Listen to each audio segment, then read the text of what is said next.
Hello, everyone. We are so glad you're with us. And today we have Pauline Cox here with us. And if you're looking at my background, it's a little bit different than normal because I am in a hotel room because we got evacuated because of the Hurricane Milton. And a lot of you have reached out, and we are just fine. The hurricane did hit our house, and the eye of the hurricane hit our house, and we had zero damage. So thank you for everyone who prayed for us. It was an absolute miracle that we had zero damage, no flooding. They talked about having 10 to 15 feet of surge. And believe it or not, my husband and I, we live on the water, and we didn't get flood insurance because in our minds we're like, because our house sits so high up, it doesn't have flood insurance. And we were like, we don't need flood insurance because there's no way it's ever going to have a 13-foot surge. Well, we were expected to, and we didn't get it. So thank thank you, God, for that. And Pauline, welcome. Tell listeners a little bit about you and what got you in on your health journey. Hi, Chantel. Thank you. Yes, I'm a functional nutritionist and an author, and my area of passion and expertise is women's hormonal health.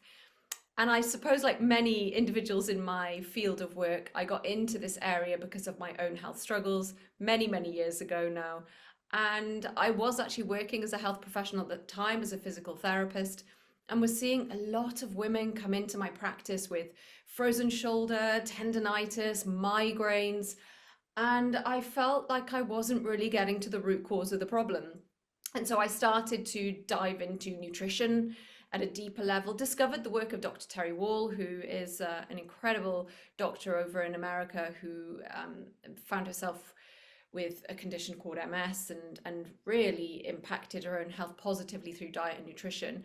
And so through her work, I became interested in nutrition at a really deep level and retrained. And here I am today, two books down, and really incredibly passionate about sharing information that can make such a difference to women's health.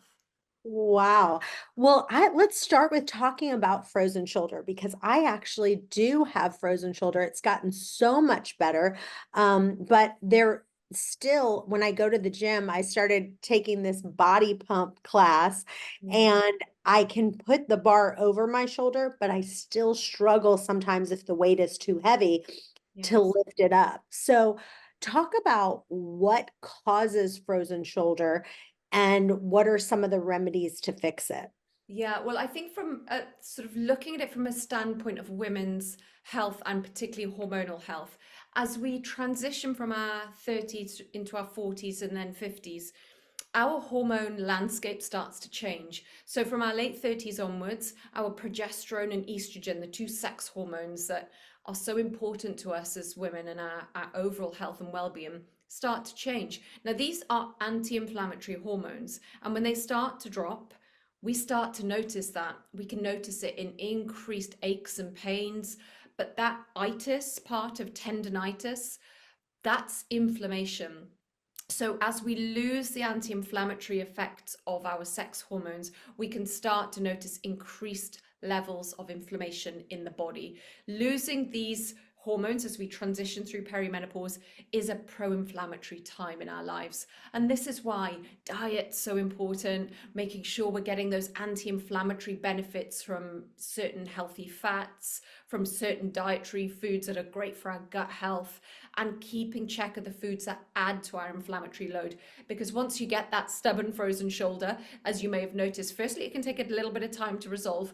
And then even when the pain goes, it can be stiff. You can get some muscle wastage, so it can be weaker and more prone to injury.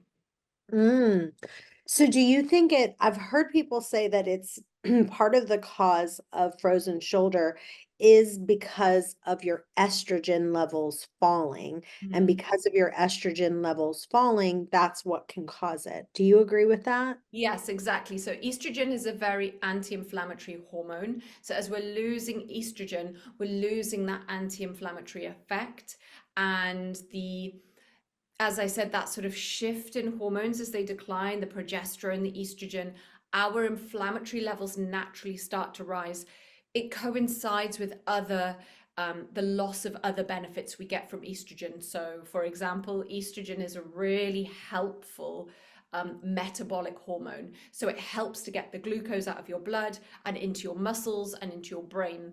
And so as that pathway becomes less because we're losing estrogen, glucose starts to go up, insulin levels can start to go up, and that also has an inflammatory impact on the body. So there's lots of different pieces to the puzzle, but they all center around the loss of estrogen and the benefits that estrogen can bring to the body. So let's talk about that for just a second because I have a good friend of mine and we kind of are telling her, all the time she's kind of injuring different muscles. So like she hurt her foot and then another part of her body. And every time we're talking about it, we kind of joke her. We said, we're going to put you in bubble wrap because she's going from doctor to doctor because this is breaking. She hurt this muscle, that muscle tore. I mean, it's been for the last year and a half. So, and one of her concerns is she doesn't want to go on bioidentical estrogen because she has so much cancer history in her family. So, talk about what your opinion is on, you know, adding estrogen, in cream form or whatever form you suggest, and how it relates to joint pain and muscle breaks and things like that. Yeah, I mean I sympathize with those who's where estrogen or HRT is not an option for them. And there are many women who either have higher risk of estrogen positive cancers, or they've had an estrogen positive breast cancer and therefore it's not an option for them. So I totally sympathize with individuals whom HRT isn't an option. I think for those who it is an option and it works for them, it's fantastic. I would, however, add that there are alternative ways to support the body for those who maybe can't take HRT, or it may not be appropriate because they are at more risk. And for those, it's really important to start thinking about the pillars of hormonal health. And one of them may be looking at that shift in blood sugar balance, because as I mentioned, as estrogen starts to decline, it has an effect on our metabolic rate and our blood sugars. And this in itself is a big area of inflammation, but it also can start to see a shift in our body weight, our body shape, because of the shift in estrogen. And that literally can be, it can almost feel like it's overnight for a lot of women. They're like, well, I'm not eating any differently, I'm exercising the same, and all of a sudden their body shape starts to change, and that does increase the risk of inflammation, injuries to your joints, pain, tendonitis, backache, all these aches and pains that come along with the inflammatory load. That really, a lot of that is driven from a shift in body weight, because visceral fat, the fat around our organs and in our belly, can also drive that inflammatory load. Mm. All right. Well, I have a question from Stephanie Atkinson in Fort Myers, Florida. And Stephanie, we hope that you are okay from the storm. But her question is long, so I'll start to read it and then I'll summarize it. She says, I started taking estrogen cream, even though I have tons of family members who have had cancer in the past. So everyone has told me that I shouldn't take estrogen cream. But all my side effects of not taking it were worse. And I decided, why do I want to live this way? I might as well go ahead and start taking the estrogen cream. However, I feel like I start eating more when I take estrogen, and then I'll just summarize what she Okay. said from here. But basically, she says, she was having, again, like my friend, a lot of joint pain. She was breaking things all the time. And so, even though everyone said, that she had lines and lines of her family had cancer, breast cancer, people dying of breast cancer, even though she didn't have any cancer herself, she's saying all these other people in the family did. So everyone in the family was telling her, don't take estrogen. Mm. Then she was saying, but when she did take estrogen, she felt like she gained weight and was just hungry all the time. And in her words, she was kind of being a little bit of a witch. She didn't say witch, but you know what she said. But I don't like to curse on the podcast. So anyway, basically she's saying when she started taking the estrogen cream, she started gaining weight, she started eating more, and she became a little bit of a witch.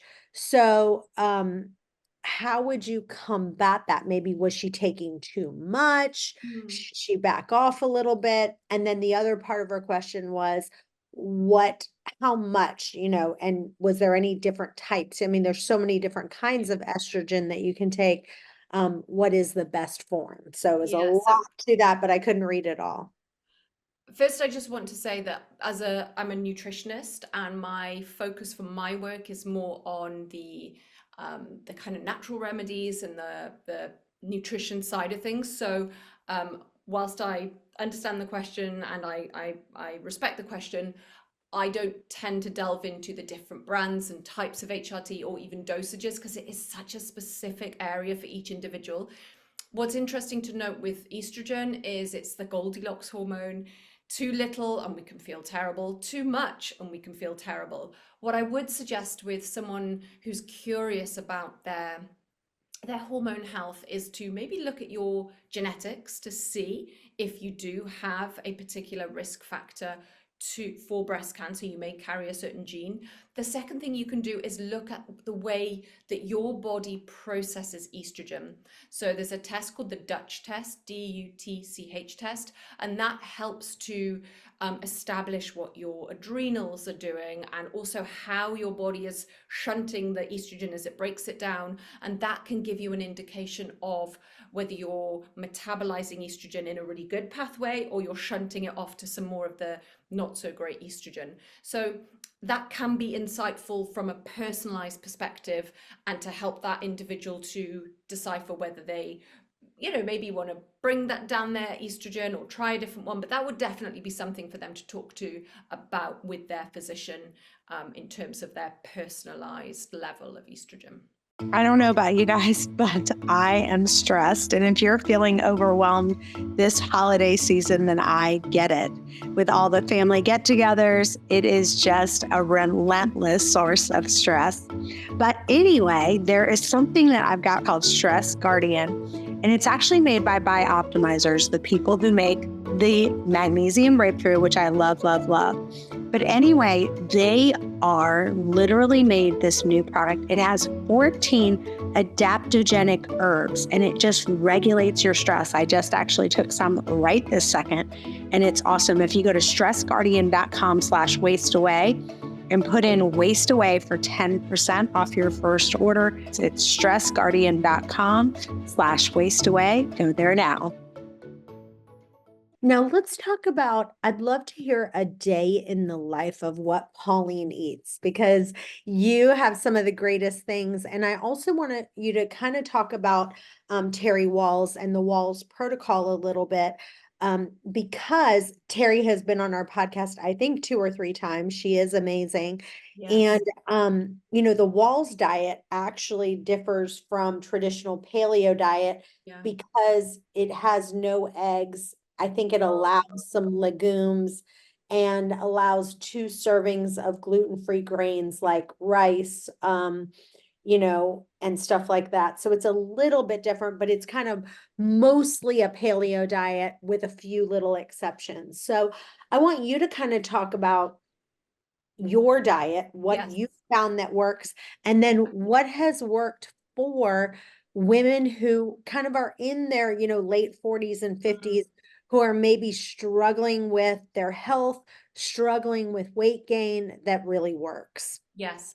Well, it's interesting actually because my diet over the years has changed significantly. But for the last 11 years, certainly since I've been involved in the particular area of work I do now, it's been entirely gluten-free. So I don't eat grains or wheat. And my day would start typically with a very nutrient dense smoothie, but not a sweet smoothie. It would have bilberries, which are like little tiny wild blueberries, very non-sweet but super rich in polyphenols, very high in vitamin C and fiber, and then an avocado, some a little bit of nut milk, some mushroom powder. I love lion's mane and cordyceps in there. Collagen I add in as well, and usually a bit of bone broth powder and blend it up. So trying to get as much nutrient density without impacting blood sugars as possible. And then the main meal of the day comes at lunchtime, always prioritizing protein. So I will either have a steak, some lamb, some chicken, fish, and then on the other kind of segments of the plate, lots of brightly colored vegetables, sauteed greens, some mushrooms, always some fermented, usually cabbage, but sometimes beetroot. So some form of fermented vegetable, because again, they're incredibly helpful for supporting your gut microbiome. And then healthy fats, either olives or an olive oil mayonnaise, an avocado mayonnaise, some eggs or some goat's cheese or feta. And that really rich, healthy, fiber rich, nutrient rich, and protein plentiful meal keeps me then going, where I'll have something lighter, much lighter, about 5, half 5, 6 o'clock. And that would be maybe a couple of eggs or maybe some Greek yogurt and berries, but something really light.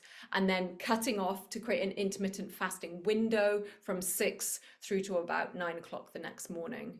So you can see there's a real focus on blood sugar stability.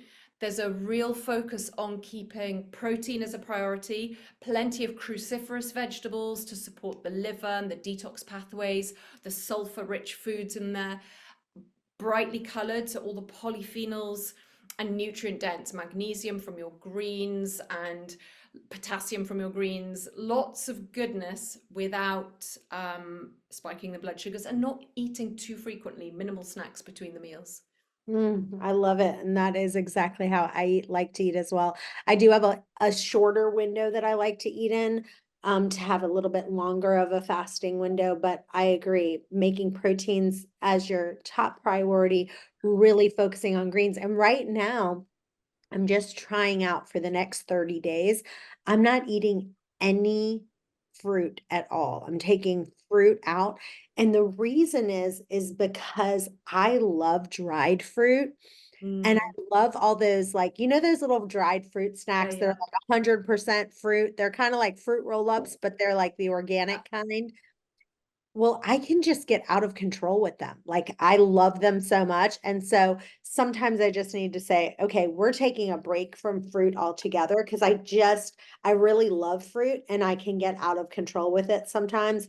So I'm just giving myself like a 30-day break and Nice. just focusing on vegetables, Yeah. eggs, um, protein, and I will add, like, a several times, like a gluten-free grain. Like, I love to eat paleo where I don't have any grains at all. That's my ideal. But Yeah, every once in a while, I just get to my snapping point, yeah, yeah, and yeah. I'm like, or like maybe, a lot of times I'll get sushi with no rice. But every once in a while, I'll be like, you know what? Today I'm having rice with my Yeah, sushi or something, I just get a that. couple times Yeah. a week, having a little bit of grains. Of course, it always has to be gluten-free. Having Yes. any kind of gluten puts me like straight on the floor, not able to function. But um, I do try to avoid grains as much as possible. And I think that's a great strategy for women in general. I mean, I would argue that it's a great strategy for all adults. You know, we all benefit from having more protein than we do grains, but particularly grains and particularly wheat. You know, for women, it's one of the biggest drivers of inflammation in our gut. The wheat and the impact it has on leaky gut and then systemic inflammation. So I think if if someone's eating bread and bagels and pastries and things at the moment, and they're thinking, what one thing could I do, then really just looking at reducing or cutting out completely for 30 to 60 days and see how you feel, because it can be so transformative. Your brain fog can clear up, your energy levels, sleep, aches and pains. The body really goes through quite a big transition in 60 days when you eliminate the gluten, grains, particularly wheat, and that it gives your gut that opportunity to start to heal again. Do you think also, for this friend that I was talking about that really has all kinds of joint issues, like literally every time I talk to her, she's got another muscle that she's kind of torn or something like that. Would you suggest also for her just cutting out all sugar and cutting out all grains and just saying, look, for the next 60 days, let's see how this does. And will that help her estrogen levels, since she doesn't want to take any kind of bioidentical hormones? I mean, sugar definitely has an impact on our hormones in general, because estrogen and progesterone have this beautiful relationship where they're supposed to do this dance together. You have estrogen that tends to get a bit chaotic during perimenopause, and progesterone keeps it in check. So it sort of helps to mitigate against the crazy symptoms that we get with estrogen, you know, like the rage and the high emotions and the like feelings of unexplained anger. So progesterone has that calming, soothing effect on the nervous system. But when cortisol levels spike, so our stress hormone, it robs us of progesterone. So cortisol, ironically, is produced when we're eating lots of foods that create high levels of inflammation. So when we bring down our stress levels, when we're sleeping better, when our sugar levels start to become more balanced, our hormones can really start to become more in sync with one another. So progesterone is a really, really important balancing hormone to estrogen. And vitamin C is really important for helping to build progesterone as well. Zinc, vitamin C. I'm a big fan of liposomal vitamin C is one of the supplements I take, but also sauerkraut's a great source of vitamin C in your daily diet. Mm.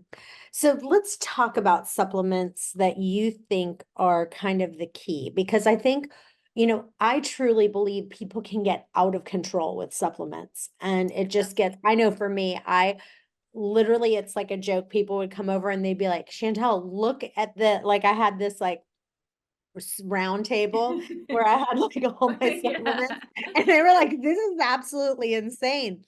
And part of it is, I do these podcasts. And so I ask all these people, I'm like, what do you think? And so Yeah. this person will say, this is the most important one. And then I go get that. And then I go get this. And by the time you know it, you just can get crazy. Mm. So if you had to say, okay, I could only have three, and these three are the most important, what would they be for Oh, you? that's tough. Okay, I'm going to be cheeky and go for four because my Okay, sounds core, good. there's four that, particularly being here in England, we don't get a lot of sunshine. So I'm stealing a vitamin D as like an extra bonus vitamin. So my core four would be vitamin D3 with K2.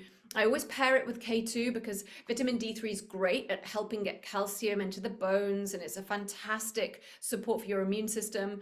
But that calcium needs to be told where to go, and K2 helps to do that. So D3 with K2 is that little combo. Then I would say magnesium. Magnesium is such a great mineral for everyone, but women particularly. Oh my goodness. If you can't take HRT, or you are uncertain about taking HRT, or even if you are taking it and you just want some extra support, magnesium is magnificent. The right kind. Magnesium oxide is very poorly absorbed by the body, but a magnesium biglycinate, so two glycine molecules with a magnesium, or a magnesium glycinate. There are lots of different forms of magnesium. You can get magnesium malate or threonate or citrate, but I like the biglycinate formula because that glycine helps to lower your core body temperature at night. So when you take magnesium biglycinate at bedtime, you're getting this calming effect on the body. It helps to bring your core body temperature down. It builds something called glutathione, which is your body's master antioxidant. It's really good for building collagen as well. So it has all these extra benefits. And then the magnesium itself supports your hormone pathways.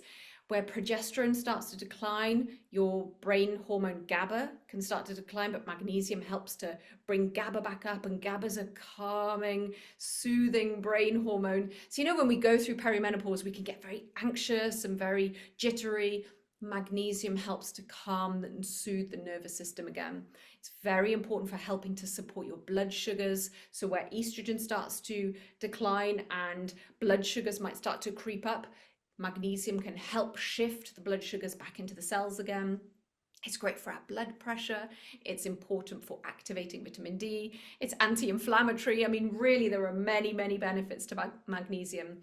So that would be my number one and number two, magnesium and D3 and omegas. Now, omega-3, we are generally deficient as a global population in omega-3. We're not eating enough oily fish, and I kind of get why. The oceans are polluted, there's microplastics, heavy metals, all these toxins that are within our seas now that we're just not certain about eating as much seafood as we used to. So I personally supplement an omega-3 every single day. I actually use a plant-based omega, even though I eat fish and meat and mainly beef actually myself, but I still use a plant-based omega because I'm not wholly supportive of the unsustainable nature of fish oil industry. So there's a great oil I use called ahi flower, AHI, ahi flower oil. And this is an oil that's very different to the kind of algae and even fish oil, in that it does help to increase those really important intelligent fats, but it's 100% traceable and it's regeneratively farmed, so it's not sprayed with lots of things. So that is my omega of choice. And then zinc, I have to bring zinc in because zinc is just, it's so important for healing and repairing, for DNA synthesis, but it also supports our hair follicles, our immune system, the T cells. It's great for, it's important actually for the vitamin D receptors, but also the vaginal pathway. It helps to keep that nice and healthy. So there's lots of reasons why zinc comes on the scene as well. And we generally are deficient in zinc if we're not eating lots of seafood also. And, you know, if you're low in zinc, you can start to see the alterations in taste buds. Eyesight can go, hearing. It's very important for our senses. And also we can start to become more prone to recurrent infections. It impacts our immune system. So those core four, zinc, magnesium, omegas, and D3 with a K2, are my sort of my pillars of women's health. You know, I could probably delve into a few little extras on the side, like I mentioned mushrooms earlier. But if someone was taking nothing and they wanted to know, well, which ones are the most important, those are the ones that I really like. Guys, I just want to interrupt for just a second, and I want you to hear Paul Saladino talk about why liver is so important. And if you don't like liver, we have another option for you. Your ancestors were eating liver.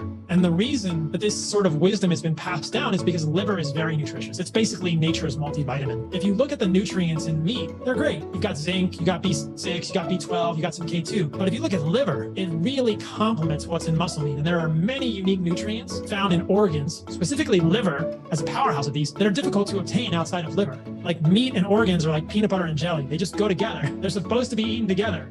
The easiest way to eat liver is just to do it raw. If you don't want to eat liver raw, you can cook it. But the reason that I like to do it raw is because there are unique nutrients in liver that are probably somewhat degraded when you cook the liver. This really is like the most nutrient-rich supplements that you can find, and they are amazing. I have tried them. I absolutely love them. So just go to heartandsoil.co, use the coupon code Chantel Ray, and save you some money there.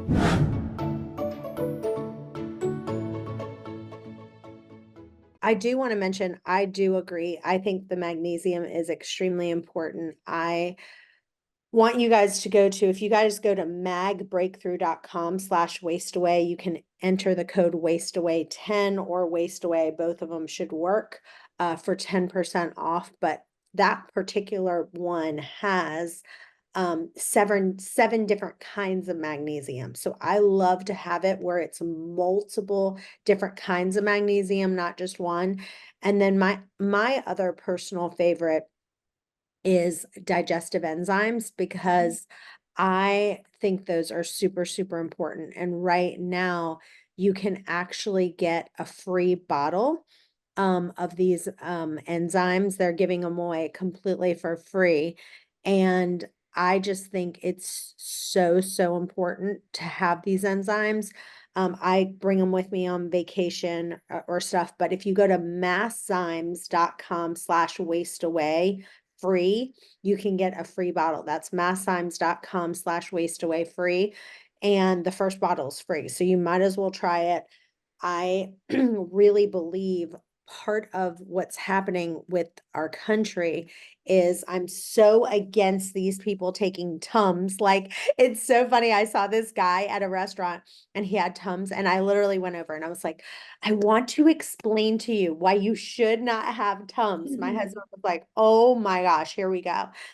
And I was like, you actually need stomach acid. You need digestive enzymes. And here in my purse, I pull out, I'm like, and you can get a free bottle. If you go to masszymes.com/wasteaway free, you can get a free bottle, but here I'm going to give you some free for now and all this stuff. But I think digestive enzymes can, not being able to digest your food People are eating so fast lately. I'm a big component of eating fast. That's really a problem. I've tried to slow down, but definitely having digestive enzymes would be a big one for me. What is your favorite snack, like a healthy snack that you would have? I know, and I'm against snacking too, but let's say Yeah. you're just like, Yeah. you're out on the road, you need something, you haven't eaten. What would Yeah, you say that's is some healthy treats that you really like? that's a great question. And I'm very fortunate to own my own health food shop, so I'm constantly like curating and picking things to put in the store that I personally want to be eating as well. So I love dried meat, biltong. So I find that as a really easy thing to bring on the road, like some either a meat bar or meat in a little cell, like a foil pack. That's really nice, high protein, very low impact on blood sugars. And also, it's going to make you feel full because the amino acids are great for triggering satiety. I also like dark chocolate, like really dark, 90%. If I'm feeling very angelic, I'll go even higher. But sometimes I want just a little bit of sweetness in there. So I'll go anywhere from 90 up to 100% dark chocolate. And sometimes the raw chocolate, which I love as well. It's not quite so bitter and it's got a more gentle effect than the caffeine in the roasted. I love macadamia nuts. They're very low impact in terms of their carb contents, and they're very buttery, and I like the salt on them as well, the salted macadamias. And sometimes I'll just bring a couple of boiled eggs with me if I'm traveling and I know I'm not going to get access to great food.